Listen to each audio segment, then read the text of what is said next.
Assalamualaikum warahmatullahi wabarakatuh.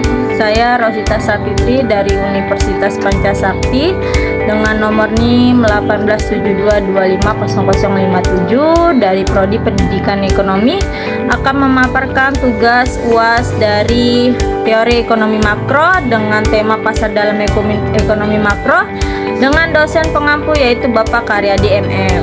Di sini saya akan menjelaskan tentang pasar dalam ekonomi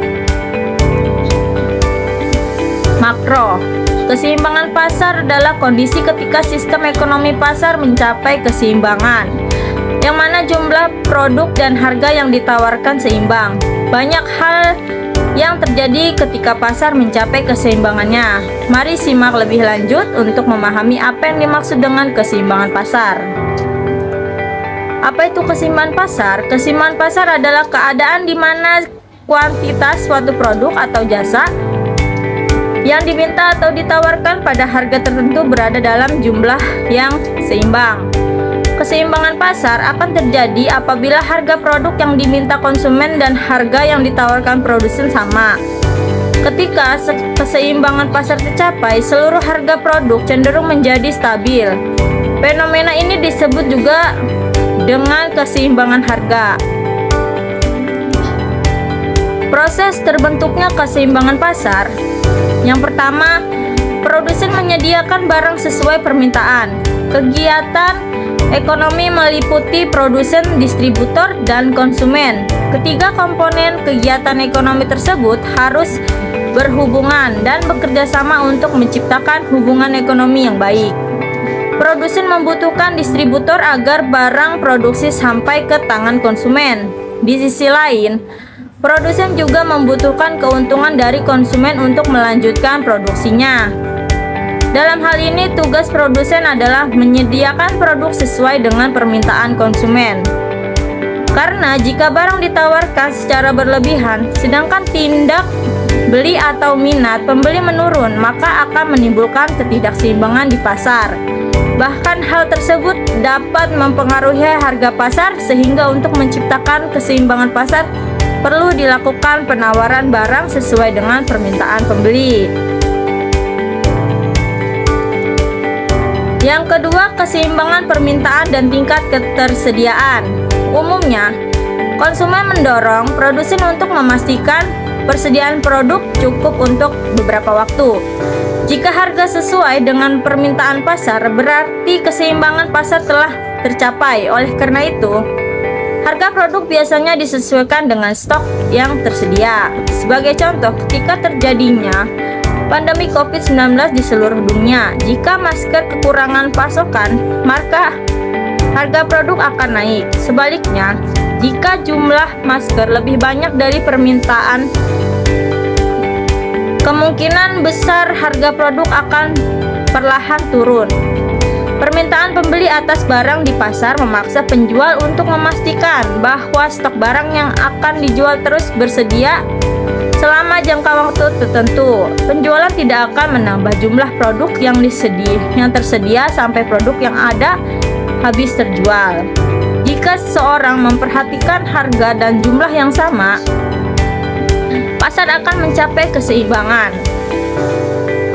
Adapun yang ketiga, penyediaan stok barang sesuai penawaran pembeli. Salah satu pendorong terjadinya keseimbangan pasar adalah adanya keseimbangan antara pasokan barang yang tersedia dan kebutuhan pembeli. Hal ini memaksa produsen atau penjual untuk memasok barang sesuai dengan persediaan yang dibutuhkan. Ketika penjual dan konsumen menyepakati stok dan harga, maka keseimbangan akan terjadi. Namun, jika terjadi kekurangan persediaan, maka konsumen akan kesulitan untuk mendapatkan barang tersebut. Yang keempat, terdapat pengendalian harga. Terkadang sistem ekonomi pasar membuat harga pasar kacau. Akibatnya, keseimbangan pasar sulit dicapai. Dalam beberapa situasi, harga pasar produk terlalu tinggi sehingga merugikan pembeli. Untuk mengatasi masalah ini, diperlukan campur tangan pemerintah dalam menetapkan harga terendah dan tertinggi.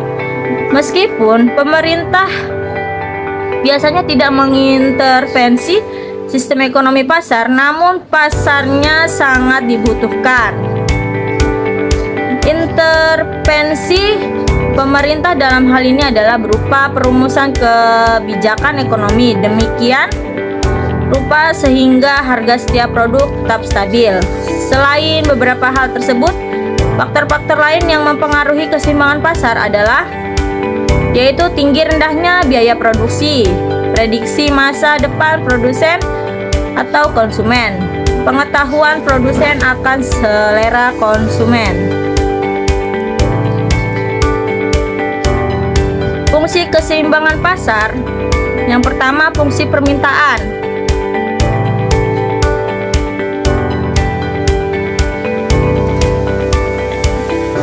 Yaitu adalah hubungan antara jumlah permintaan suatu barang dan faktor-faktor yang mempengaruhinya.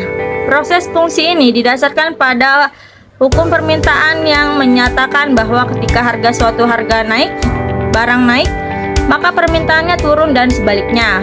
Hubungan antara harga dan jumlah barang dalam fungsi permintaan berbanding terbalik. Jika harga produk turun, permintaan meningkat dan sebaliknya. Itulah sebabnya grafik fungsi permintaan selalu negatif.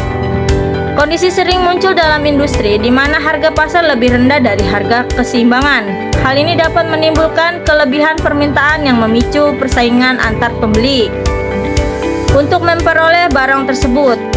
Kendati demikian, situasi ini juga dapat meningkatkan jumlah permintaan dan penawaran hingga mencapai keseimbangan pasar. Fungsi penawaran. Fungsi penawaran adalah hubungan antara jumlah barang dan harga yang ditawarkan kepada penjual. Fungsi penawaran sesuai dengan Undang-Undang Penawaran yang berlaku di mana kenaikan harga diikuti dengan kenaikan kuantitas yang ditawarkan dan sebaliknya. Hal ini sesuai dengan asumsi ceteris paribus atau pengaruh faktor lain yang dianggap tetap, seperti kenaikan harga yang menyebabkan penurunan permintaan barang. Oleh karena itu, perbandingan harga lain kuantitas yang ditawarkan selalu memberikan hubungan yang positif. Terkadang ada situasi di mana harga suatu barang melebihi harga keseimbangan dan menyebabkan kelebihan pasokan.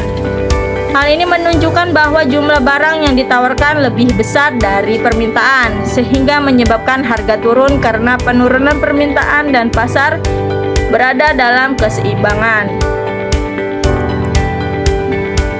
Contoh keseimbangan pasar.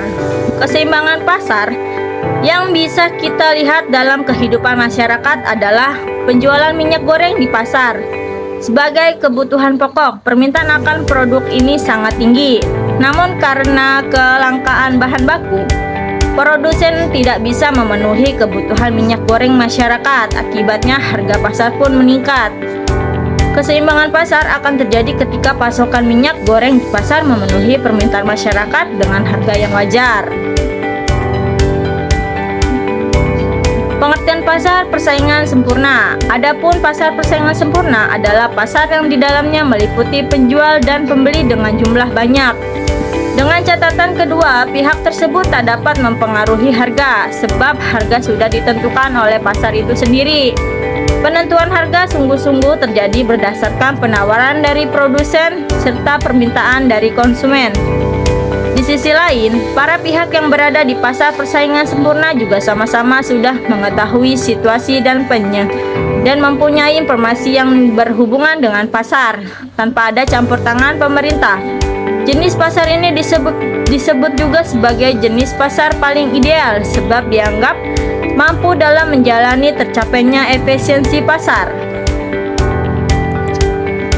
Selain banyaknya jumlah penjualan dan pembeli, produk yang dijual pada pasar jenis ini bersifat homogen. Menurut buku berjudul Entrepreneurship Menjadi Pembisnis Ulung tahun 2009 karya Edi Suryanto, pasar persaingan sempurna terjadi apabila jumlah perusahaan dalam sebuah industri adalah banyak namun skalanya kecil, sehingga tak ada satupun perusahaan yang bisa mempengaruhi harga pasar. Lain halnya dengan pasar persaingan tidak sempurna, yaitu sebuah bentuk pasar yang hanya meliputi sedikit penjual namun pembelinya banyak. Harga pasar tersebut ditentukan oleh penjual barang itu sendiri. Walaupun penjualnya sedikit, namun barang yang ditawarkan ada berbagai macam. Nah, di sini ada perbedaan pasar persaingan sempurna dan tidak sempurna. Setelah mempengaruhi pengertian pasar persaingan sempurna, Anda juga harus memahami beberapa perbedaannya dengan pasar persaingan tidak sempurna, diantaranya yaitu pasar persaingan sempurna ini saat ini cenderung sulit ditemukan di dunia nyata. Berbeda dengan situasi pasar persaingan tidak sempurna yang masih sering ditemukan dalam kehidupan masyarakat. Pelaku ekonomi jumlahnya lebih banyak dibandingkan pasar persaingan tidak sempurna. Produk yang dijual sifatnya sama atau homogen. Sedangkan untuk pasar persaingan tidak sempurna, penjual menawarkan produk berbeda-beda atau heterogen. Pasar persaingan tidak sempurna relatif sepi pembeli, sedangkan pasar persaingan sempurna memiliki tingkat pembeli yang tinggi. Pada pasar persaingan sempurna, perusahaan tidak mempengaruhi harga sebuah produk atau price taker. Sementara dalam pasar persaingan tidak sempurna, perusahaan bisa mempengaruhi harga produk price maker. Ciri-ciri pasar persaingan sempurna yaitu banyaknya jumlah pembeli dan penjual. Meskipun jumlahnya banyak, penjual dan pembeli pada jenis pasar ini tidak bisa mempengaruhi harga. Penjual yang menawarkan barangnya di bawah harga pasar akan mengalami kerugian, sedangkan jika memasarkan di atas harga pasar, maka akan sulit jika untuk menemukan pembeli. Berikut barang atau jasa yang diperdagangkan sifatnya homogen. Seluruh produk yang dijual pada pasar ini akan terlihat identik. Seseorang pembeli tidak bisa membedakan secara umum apakah barang tersebut diproduksi dan dijual oleh perusahaan A, perusahaan B, atau perusahaan C. Oleh sebab itu, promosi harus dilakukan secara ekstra karena tidak terlalu berpengaruh besar. Yang terpenting adalah memperhatikan kualitas produk. Adapun kelebihan dan kekurangan pasar persaingan sempurna, seperti yang sudah dijelaskan sebelumnya, kehidupan pasar persaingan sempurna adalah memberikan harga barang secara logis sesuai dengan penawaran dan permintaan pasar. Sehingga jenis pasar ini terfokus untuk memproduksi barang dengan efisien. Kemudian sumber daya produksi yang bergerak bebas keluar atau masuk membuat kegiatan ekonomi semakin lebih sehat dan bergairah. Namun, karena barang yang dijual bersifat homogen, hal ini menjadi salah satu titik kelemahan dari pasar jenis ini. Baik, sekian presentasi yang saya paparkan, kurang lebihnya mohon maaf. Saya ucapkan wassalamualaikum warahmatullahi wabarakatuh. Terima kasih.